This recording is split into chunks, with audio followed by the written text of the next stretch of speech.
अस्सलामुअलैकुम। आज हम second year chemistry Sindh board की न्यू बुक से चैप्टर नंबर 5 को डिस्कस करेंगे, इंट्रोडक्शन टू हाइड्रोकार्बन्स। सबसे पहले, व्हाट आर हाइड्रोकार्बन्स? हाइड्रोकार्बन किसे कहते हैं? उन ऑर्गेनिक कंपाउंड्स को जो एक्चुअल में हाइड्रोजन और कार्बन एलिमेंट्स को कंटेन करें, उन्हें हम हाइड्रोकार्बन्स कहते हैं। जैसे कि हमें वर्ड में से ही पता चल रहा है, हाइड्रो मीन्स हाइड्रोजन और कार्बन मीन्स कार्बन एटम। अब ये हाइड्रोकार्बन्स हमें मिलते कहाँ से हैं? हाइड्रोकार्बन्स, जैसे कि आप चैप्टर नंबर 3 में पढ़ कर आए हैं कि ऑर्गेनिक कंपाउंड्स का जो प्राइमरी रिसोर्स होता है वो है फॉसल फ्यूल्स। अब फॉसल फ्यूल्स क्या होते हैं? फॉसल फ्यूल्स हम उन प्लांट्स और एनिमल्स को कहते हैं जो thousands billions years ago decompose हों ज़मीन के अंदर। उनके 3 मेन टाइप्स हैं फॉसल फ्यूल्स के: कोल, पेट्रोलियम, नेचुरल गैस। अब कोल जो है वो हमें जो प्लांट होते हैं, जब प्लांट डिकम्पोज होते हैं तो हमें कोल मिलता है। और जो जब कोल फर्दर हमारे डेली लाइफ एप्लीकेशन ये है कोल की, कि कोल को फिर कोल से हम इलेक्ट्रिसिटी जनरेट करवाते हैं। अब पेट्रोलियम जो है वो हमें, जो मेरीन एनिमल्स होते हैं जब वो डिकम्पोज होंगे उनके फॉसल फ्यूल से हमें पेट्रोलियम मिलते हैं।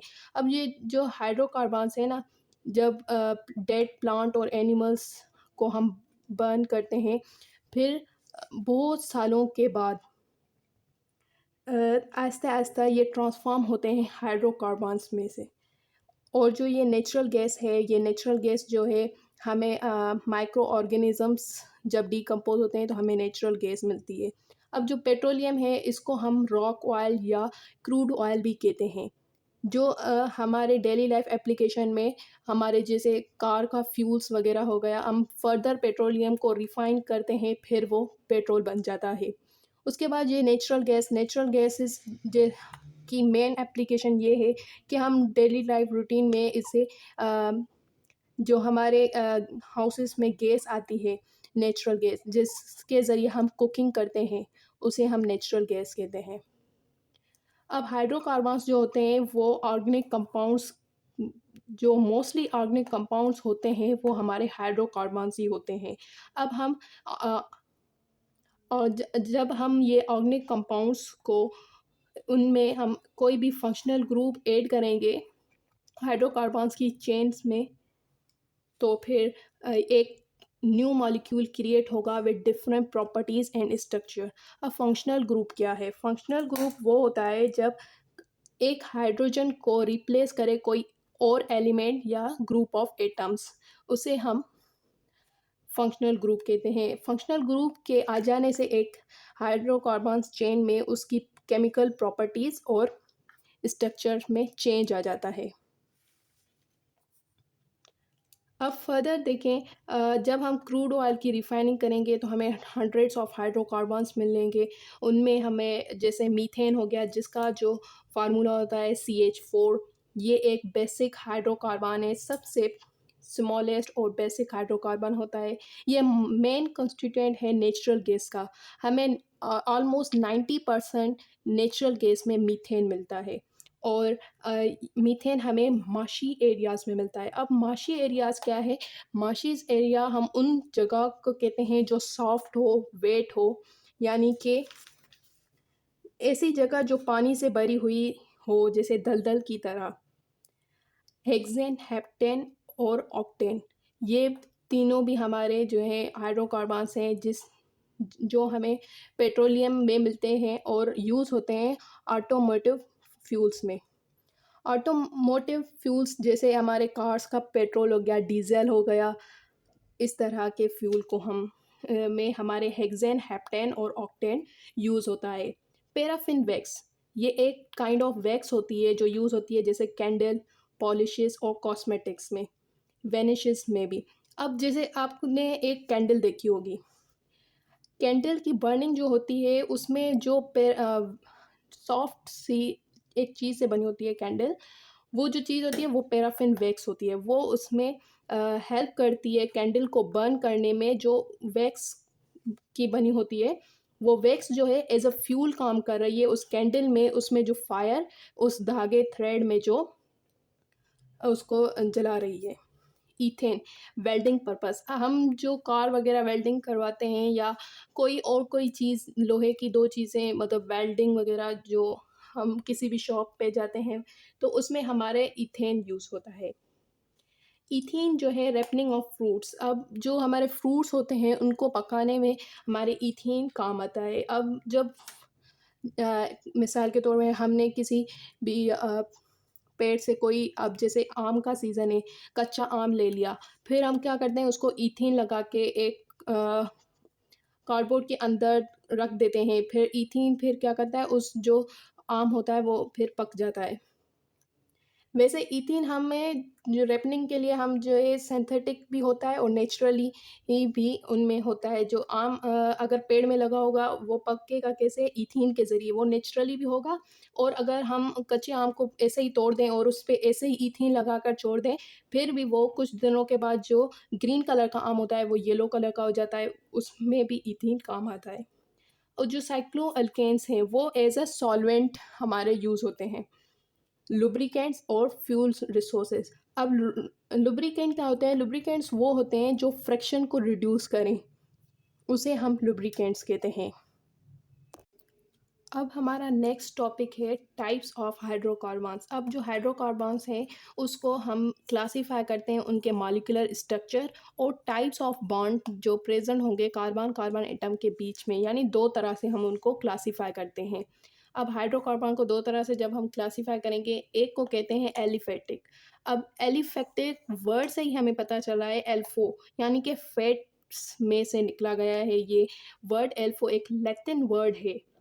अब एलिफेटिक हाइड्रोकार्बन्स जो होते हैं वो स्ट्रेट भी हो सकते हैं, ब्रांच्ड भी हो सकते हैं। Single bond, double bond, triple bond, ये तीनों तरह के बॉन्ड इसमें हो सकते हैं। अब ये स्ट्रेट होते हैं या ब्रांच होते हैं, ये मतलब क्लोज नहीं होते, तो इसीलिए हम इनको मेनली ओपन चेन हाइड्रोकार्बन्स कहते हैं। एलिफेटिक्स हाइड्रोकार्बन को इनिशियली एक्सक्रीटेड किया गया था फैट्स और ऑयल में से। मेन रिसोर्सेज इनका फैट और ऑयल है। फर्दर इनको एलिफेटिक्स को क्लासिफाई किया गया सेचूरेटेड और अनसेचूरेटेड हाइड्रोकार्बन्स में। सेचूरेटेड हाइड्रोकार्बन्स वो होते हैं जिनमें सिर्फ हमारा एक सिंगल बॉन्ड हो, यानी कि सिर्फ सिग्मा बॉन्ड हो, उस उनको हम सेचूरेटेड हाइड्रोकार्बन कहते हैं। अब अब सेचूरेटेड हाइड्रोकार्बन को हम अल्केन्स और साइक्लोअल्केन्स में फर्दर डिवाइड करते हैं। अब अल्केन्स वो होते हैं जो सिर्फ स्ट्रेट हों और ब्रांच्ड हो। साइक्लोअल्केन्स वो होते हैं जो एक क्लोज रिंग फॉर्म में हों, उनको हम साइक्लोअल्केन्स कहते हैं। अब अल्केन्स को हम एक लैटिन वर्ड है पैराफिन्स, हम अल्केन्स को पैराफिन्स भी कहते हैं। पैराफिन्स वर्ड का मतलब होता है लेस रिएक्टिव। अब इनके एग्जांपल्स की बात करें कि अल्केन्स जैसे कि एन ब्यूटेन हो गया। ब्यूट का मतलब होता है 4 कार्बन्स, एन मीन्स अल्केन है, मतलब कि इसमें सिंगल सिंगल बॉन्ड्स होंगे। आइसो प्रीफिक्स हम तब लगाते हैं जब एक ब्रांच सेकंड लास्ट कार्बन के ऊपर हो, तो हम उसको कहते हैं आइसो। अब इसमें 4 कार्बन है तो ब्यूट हो गया, सिंगल सिंगल बॉन्ड है तो एन हो गया, तो इसका पूरा नाम हो गया आइसो ब्यूटेन। अब साइक्लोअल्केन्स मीन्स के ये रिंग फॉर्म में होगा, तो इसके नाम में आगे साइक्लो लगाना लाजमी हो जाता है क्योंकि ये रिंग फॉर्म में है या क्लोज्ड है। फिर हम जैसे साइक्लो प्रोपेन हो गया, ये एक ट्रायंगल है, यहाँ पे इनकी जो ये साइड्स हैं ये शो करता है नंबर ऑफ कार्बन्स को। एक तो ये स्ट्रक्चर हो गया, हम इस तरह से भी इनको शो कर सकते हैं, या फिर इनको हम जैसे सेकंड एग्जांपल है साइक्लो पेंटेन। अब पेंटेन का मतलब होता है कि 5 कार्बन वाला, और साइक्लो है तो मीन्स कि ये क्लोज रिंग फॉर्म में होगा। एन का मतलब है कि इसमें सिंगल सिंगल बॉन्ड्स होंगे। या तो हम ऐसे कार्बन कार्बन मतलब कि लिख कर शो कर सकते हैं, या सिंपली ऐसे ज्योमेट्रिकली शेप बनाकर भी इनको शो कर सकते हैं। अब अनसेचुरेटेड हाइड्रोकार्बन्स वो होते हैं जिनमें एक या एक से ज़्यादा, या तो डबल बॉन्ड हो या ट्रिपल बॉन्ड हो या दोनों बॉन्ड हो सकते हैं, डबल भी ट्रिपल भी। एक ही कंपाउंड में डबल भी हो सकता है, ट्रिपल भी हो सकता है। जो अनसेचुरेटेड हाइड्रोकार्बन्स होते हैं वो, उनको हम अल्कीन्स भी कहते हैं और अल्काइंस होते हैं। यहाँ पे हम अल्केन्स का जो जनरल फार्मूला होता है वो होता है CnH2n+2। जो एन है वो शो करता है नंबर ऑफ कार्बन्स को। इसी तरह ही अल्कीन्स का जो जनरल फार्मूला है CnH2n, तो एन हमारा यहीं पे सेम नंबर ऑफ कार्बन को रिप्रेजेंट करता है। जैसे यहाँ पे 3 कार्बन्स है और यहाँ पे एक डबल बॉन्ड है, तो डबल बॉन्ड होने की वजह से हम इनको अनसैचुरेटेड हाइड्रोकार्बन कहेंगे, और डबल है तो इन का इसमें सफिक्स लगेगा। प्रो का मतलब होता है 3 कार्बन्स वाला, और ये नंबर जो शो करता है ये शो करता है कि नंबर 1 कार्बन पे डबल बॉन्ड है। इसी तरह अल्काइंस CnH2n-2 इनका जनरल फार्मूला होता है। सेम यहाँ पे भी n जो है नंबर ऑफ कार्बन को शो कर रहा है। उसके बाद देखें, अगर ये एक स्ट्रक्चर है, इसमें अगर हम यहाँ पे नाम इसका लिखेंगे तो एक तो नंबरिंग देंगे 1 2 3 4। अब 4 है तो मीन्स के ब्यूट आ गया, और इसमें ट्रिपल बॉन्ड है तो आइन इसका सफिक्स आ गया, और नंबर 2 पे इसका ट्रिपल बॉन्ड है तो नंबर 2 नंबर शो करेंगे कि नंबर 2 कार्बन पे ट्रिपल बॉन्ड है। और ये जो तीसरा एग्जाम्पल है इसमें 2 डबल बॉन्ड्स हैं, या तो एक डबल बॉन्ड, एक से ज़्यादा भी बॉन्ड्स हो सकते हैं, तो ये उसका एग्जाम्पल है 1,2 ब्यूटा डाइइन। अब डाई इसलिए दिया है क्योंकि 2 जगहों पे डबल बॉन्ड है, और उनका फिर नंबर ऑफ कार्बन भी हम शो करते हैं 1 और 2। दूसरा हम हाइड्रोकार्बन्स को जो क्लासीफाई करते हैं वो होता है एरोमेटिक हाइड्रोकार्बन्स। एरोमेटिक यानी ग्रीक वर्ड है एरोमा। एरोमा का मतलब होता है फ्रेग्रेंट। फ्रेग्रेंट मीन्स खुशबू आ जाना, खुशबू। अब इनको हम एरोमा वर्ड क्यों रखा गया, क्योंकि इनिशियली इनको जो आइसोलेट किया गया था वो एक प्लेजेंट स्मेलिंग प्लांट था, जिसमें इनको फर्स्ट टाइम एक्सक्रेट किया गया, तो इसीलिए इनका नाम ही एरोमेटिक रखा गया। एरोमा मीन्स फ्रेगनेंस, जिनमें से खुशबू आए। ये क्लासिक ये साइक्लिक अरेंजमेंट है एटम्स की। Alternative double bonds. Alternative double bond means एक छोड़कर फिर दूसरे कार्बन पे डबल बॉन्ड हो, फिर एक छोड़कर दूसरे कार्बन पे डबल बॉन्ड हो, इसी तरह। फिर जनरली ये फॉलो करते हैं हुकुल रूल्स। हुकुल रूल्स का मतलब ये है कि 4n+2 पाई इलेक्ट्रॉन्स। अब पाई इलेक्ट्रॉन्स का मतलब है जो हमारा पाई बॉन्ड होता है एक कंपाउंड में, उसके नंबर ऑफ इलेक्ट्रॉन्स कैलकुलेट करने के लिए।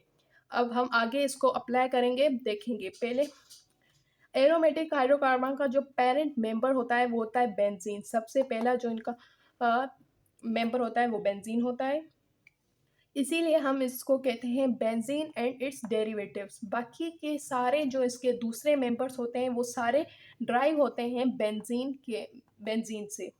जैसे एग्जांपल दिया गया है, ये बेंजीन का स्ट्रक्चर है, इसमें 6 कार्बन्स हैं। ये जो सर्किल है ये शो कर रहा है लोकलाइज्ड पाई इलेक्ट्रॉन्स को, यानी कि डबल बॉन्ड्स। तो कभी डबल बॉन्ड यहाँ पे होगा, कभी यहाँ पे होगा, कभी यहाँ पे होगा, कभी यहाँ पे। ये एक जगह पे डबल बॉन्ड फिक्स नहीं होता। ये है टॉलिन। जब एक ब्रांच पे हमारा मिथाइलिन ग्रुप अटैच हो जाए तो ये टॉलिन बन जाता है, और अगर हाइड्रोक्सिल ग्रुप बेंजीन के साथ आकर अटैच हो तो ये फिनोल होता है। और कार्बोक्सिलिक एसिड जब आकर बेंजीन के साथ बॉन्ड बना ले तो हम उसको कहते हैं बेंजोइक एसिड। अब देखते हैं कि बेंजीन हुकुल रूल को फॉलो करता है या नहीं।